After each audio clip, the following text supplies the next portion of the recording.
And I asked, what was on the original recipe of the Egg McMuffin? Like, what did we use before liquid margarine? And they're like, oh, it's butter. Well, why don't we do that again? And so it's for a lot of discussion throughout the team. And it was just the right decision for our guests, you know. Let's go back to the original recipe for Egg McMuffin. Why are we overcomplicating it with an ingredient like liquid margarine? Butter just tastes better, and you can use it on more things and feel really good about it.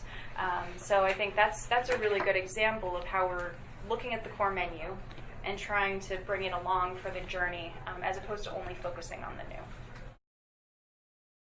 new. To bring butter back into the restaurant and to create that same classic recipe that Chef Jessica talked about earlier, we really had to understand the type of butter, the format in which it would come into the back of the restaurant, and how it could be handled with ease across the kitchens.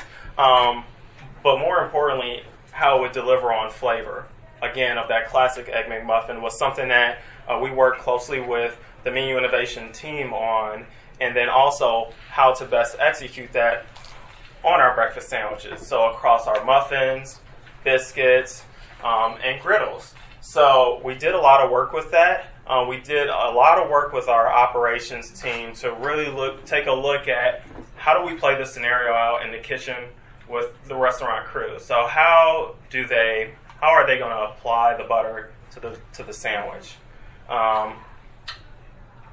So that takes looking at several different smallwares to be able to execute that with ease.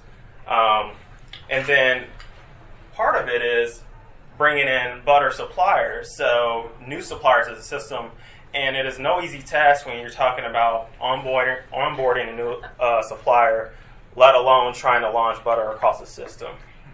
Right? So it's an education process and a coaching process that went along with that, just to help our new suppliers understand, hey, this is our objective, this is what we're looking to do, and again, this is about the customer.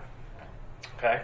So again, working with the suppliers in their manufacturing facilities, and helping us better educate ourselves and McDonald's on butter, what it is, and how to best execute it for the customer is something that we worked and put a lot of time and energy into.